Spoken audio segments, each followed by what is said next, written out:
Consumer Watch is a program that seeks to educate and empowers you as a listener to be to be informed with the right knowledge in the marketplace. My name is Barrister Festus Onifade. Over the last quarter, we've been discussing the topics and we've been reviewing the topics one after the other. We have discussed electricity tariff and billing dispute, food safety, understanding GMOs. Nigeria, we have talked about food adulteration. We have talked about tenancy right and housing dispute. We have talked about balancing your money in your pocket, your right, whether your money is safe in the bank. We have also talked about your charges that the banks charges customer per transaction. And I have with me Barrister Stella Maris. Will be further discussing picks under review. We talked about consumer credit and digital lending apps. Consumer credit and digital lending apps. Barrister Stella, you recall when we discussed this issue, we talked about the harassment of some of these lending apps. You borrow money, for one reason or the other, you are unable to pay this money timely. And it's not like you are saying I'm not paying, but you have not paid the money timely. And this banking app will carry the picture of that borrower and put wanted. They say he's a thief. They'll say he has stolen and begin to scandalize this man. Are this right?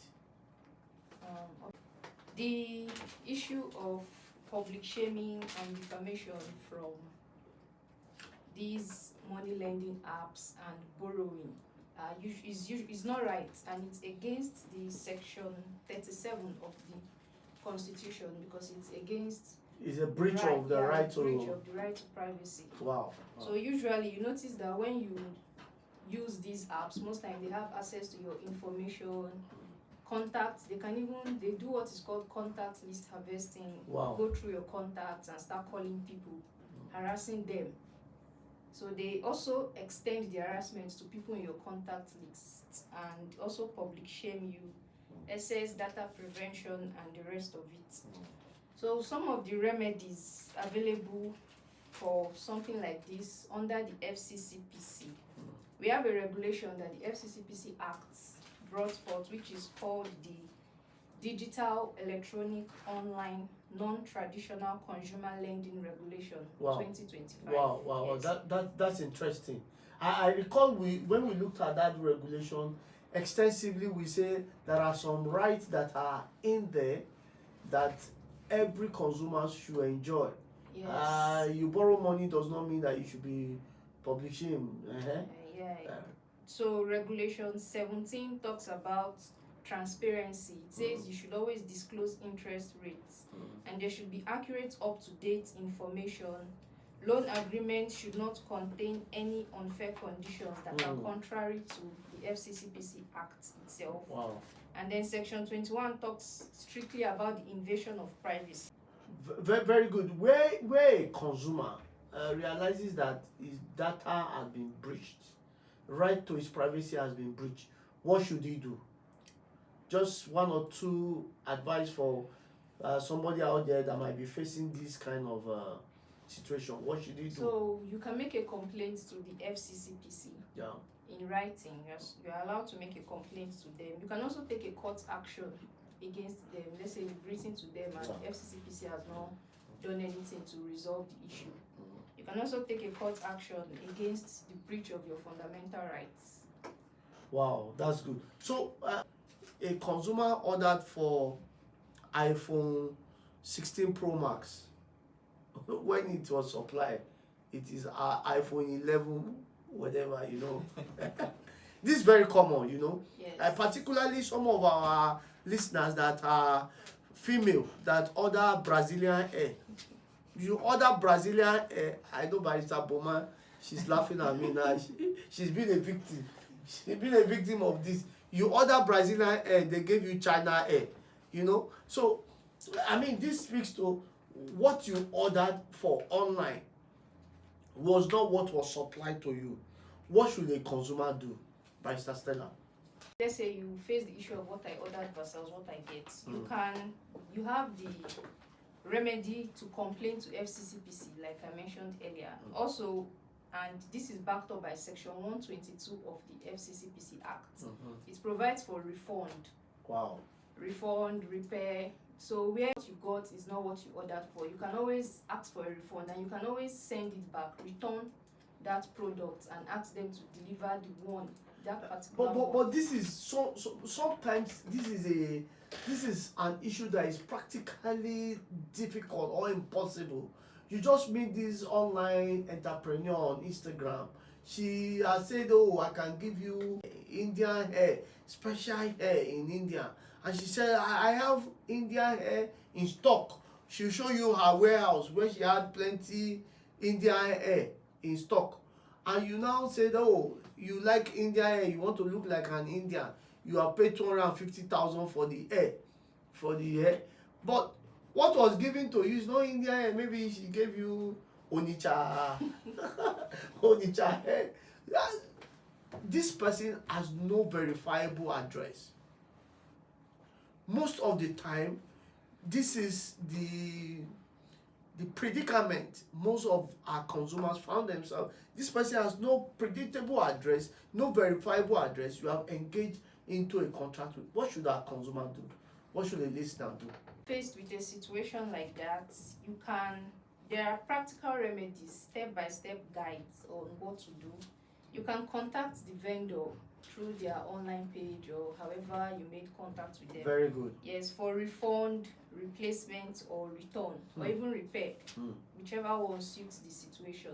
And where such vendor fails to reply or return your emails and your text, you can contact FCCPC. Very good, very because good. Because it's a regulation. And here, when we had FCCP, you can tag the vendor, tag FCCP, the same thing, and let the public, it's a marketplace. Let the public in that same market space know about her actions and behavior, and that she has promised and failed to deliver, right? Yes. Yeah. Also contact FCCPC and let them know the issue at hand so that there can be ways to resolve it. Usually the FCCPC Act has already provided for ways to resolve issues between consumers and vendors, and Section 138 provides for liability for breach of implied obligations. So, and this thing that vendor has done is a breach of that implied warranty, where they've implied that this thing is fit for purpose or this thing is for this certain use. It's a breach of Section 138. Great. And then also, if the commission is unable to resolve the issue, you can petition to police for fraud if you suspect fraud. If not, you can also go to court on civil actions and recovery of your money. Let's talk about flying with confidence, a topic we dealt with in our week 8, where we looked at the right of passengers. And in talking about flying with confidence, we looked at right to where you have flight delays, flight cancellation. What are the remedies for passengers? What should a passenger do where, this is very, very common in our space. Flight was rescheduled for 12 to 3, from 3 to 7 to 11 p.m. And by 11 p.m. they say, "We are sorry, because of technical issue, this flight cannot go today again, you come tomorrow." What should you do? So thank you very much, Barrister Festus. First of all, the legal framework or the body in charge of flight and airline obligation, is the NCAA. That's the Nigerian Civil Aviation Authority. Very good. And they've made this regulation. They have an online obligation to settle issues of rights during delays and rights during cancellation. For rights during delays, it's stated that where your flight has been delayed for more than 2 hours, you are entitled to meals. Yes, you're entitled to meals and access to communication. Wow. And, So I'm in airport, they delay me for yes, 2 hours. I can order for ask- a bar and ask them to pay. Yes. But most often, you know, this is not between me and you. This is not practical. They don't follow these options. They don't follow these regulations. Yeah, and that's why we should always know how to enforce our rights. Thank we have you. rights, and we have rights under Part 19 of this NCCA, where it provides for consumer protection. So we should always know how to enforce our rights. Number one, you should lay a complaint at the airline desk asking for refund or compensation or care. Care, that's where this meal, hotel accommodation comes in. Also, lay a complaint with NCAA. Then, where this is also unresolved, you can now take it to court. Thank you very much. Because of our time, let's look at private housing developers. Is associated with housing private developers, particularly in our urban cities: Abuja, Lagos, Port Harcourt, Warri, Kano, Maiduguri. All these big urban cities, you find people at street junctions, at street corners. Every morning you are going to work, they will give you flyer. We will give you luxurious estate in Lugbe, luxurious estate in Apo, luxurious estate in Kafanchan, beautiful estate. We deliver in 12 months. All you need to do is to pay 10%. You pay 10% is guaranteed. So there is this promise that comes with developers luring subscribers to subscribe. But immediately you subscribe, in fact, some of them are non-existent. Some of them do not have right title. Some of them, immediately you subscribe, you sign the contract, they extend the contract. What should the consumer do in this circumstance? Talking about this topic, we made mention that the main issue facing these private housing developers is lack of unified national housing law. Yes, they don't have any law that is actually guiding them. So most time they just do things as they like. And virtually everybody is a developer. Yes. Abi? Yes. Am I correct? Yes. You and I now, if you have land you in can Lugbe, just start selling. you say you too, you are a developer. You map the land and demarcate it into six duplex, and say you want to sell one to DJ OJ, come and subscribe for one. It's just 20 million. When you collect 20 million from him, you go to Barrister Dan, collect 20 million. Go to Barrister Boma, collect 20 million and disappear. And maybe he doesn't have title, or maybe he has used the title to borrow money. So what I think we should tell our listeners, they need to know what to do in each of these circumstances. Because most Nigerians are gullible. They give them fictitious promises that are not real, and they buy into it. What should our consumers be doing? At least now, what should they be doing? That's why you need a lawyer. Yes. You need to thoroughly investigate that title. OJ, if you make money, you know the millions that you told me about. When the millions come, don't just rush to go and buy a house. Call a lawyer, engage us. Let us do a thorough investigation on that your piece of land that you wanted to buy. Let us be sure that the man has not borrowed money, has not used the title to borrow money. Let us be sure that the title is genuine, as he has claimed. And let us also be sure that the man is able and capable of delivering that 5-bedroom duplex in 12 months that he has promised. Our topics, an unsolicited message. You recall when we dealt with the case of the week, Anene versus MTN. Yes, you want to say something?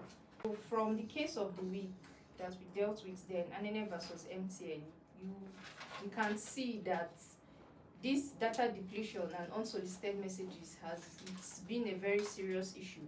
And even after the man, Anene, wrote to MTN complaining, yes, he made complaints, and MTN were like, it's just 14,000 naira they took. They even refunded him 700, and like I think after 1 week or so, they started again with the whole deduction, which made the man go to court, Went to court, where he was award of damage of 8.5 million naira.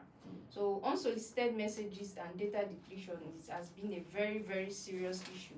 And it also goes into that same section 37 of the Constitution, right to privacy. It's a breach of the constitutional right to of that individual. Yes, Wow. and unlike Anene now, most people that are victims of it, they don't take redress. Yeah, they don't seek redress. Because most likely the redress mechanism is it's very cumbersome. It's not something. Wow. It's just like how some people now might many people in Nigeria, and they don't go to court, or they just leave matter for God. And maybe call Amadio as they've written to MTN and MTN refused, they will just relax. Yes, we talked about our healthcare service delivery in Nigeria, and I mean this is a topic that's so dear to my heart: right to consent, right to confidentiality, and emergency care. I mean, very apt. Consent giving before medical procedures. When we were dealing with that issue, the Dean of Faculty of Law, University of Abuja, Professor Owakoya Abugu, was here, and he dealt extensively with that issue: the right to consent, the right to confidentiality, and emergency care. You want to just quickly wrap these three up in summation, Pastor Stella? Professor Abugu, as you mentioned, he was able to differentiate between right to consent and right to informed consent. Wow. So Section 23 of the National Health Act 2014 differentiates what consent and informed consent is. Right to consent is just, okay, I'm sick, or let's say the person comes to the hospital, and then you tell the person, hi, you have malaria, or this is what the treatment is, should we go ahead? He says yes. But for informed consent now, Section 23 lists out certain necessary informations you should give before the person can give consent. That is assuming the procedure will take some surgical operations. Yes. So some of these consents are the nature of the sickness, that's his health problem. Number 2 is the procedure for treatment. Like you said, if it will require operation, or if it's just tablets, injection, oral. Also alternatives to the treatment. Then you also need to mention the risk associated with that procedure that you intend using to treat the person.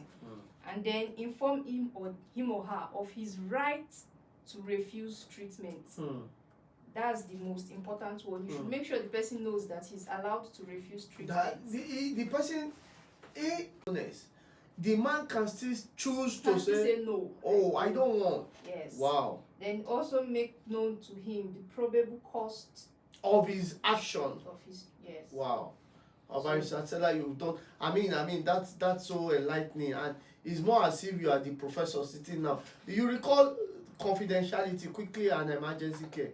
Section 26 of that same act, National Health Act, also makes provision for confidentiality, and it guarantees that hospitals must keep all patient information private. Medical records must not be disclosed without the patient's permission, and health workers must protect both test results, diagnosis, mental health details, and reproductive health information.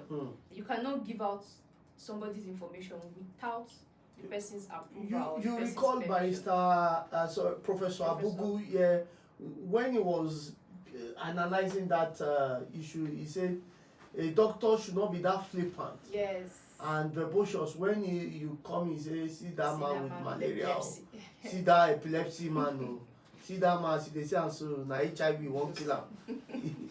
If he does that, it's actionable. Yes. It's actionable already.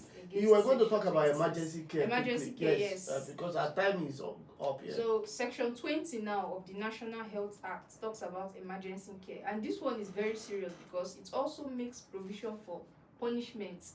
It says that where a person or where a medical personnel fails to treat patients that were brought to the hospital or refuses treatment to any person, that means he's liable to a fine of 100,000 naira or imprisonment not exceeding 6 months, or even both. Yes, very good. We looked at and that case. Section.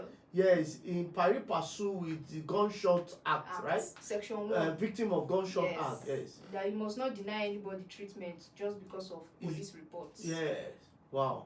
Today we've looked at and we have reviewed virtually about 13 topics in this quarter, talked about several issues from sector to sector: banking, aviation, food, healthcare service, and a whole lot.